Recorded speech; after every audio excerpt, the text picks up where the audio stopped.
eleksyon. Kasi walang mangyayari sa atin kung puro tayo ingay,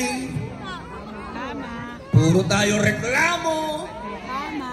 Pagdating ng eleksyon, walang nanalong PDP. Ay, pambihira. Pambihira naman. Kayaan nyo, Hindi kayaan. kami bayad. May pera kami. Hindi kami bayad. May pera kami. Yun. Hindi kami bayad. May pera kami. Napakasarap pakinggan. May Baka pera naman. kami.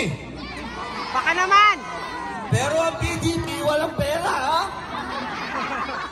Tandaan ninyo, ang PDP laban ay ang partido ng ating mahal na Pangulong Rodrigo Roa Duterte. At kung siya ay nagtalumpati, ang pinakiusap lahat sa inyo, ang pinakiusap niya, sana ay iboto po ninyo ang PDP laban.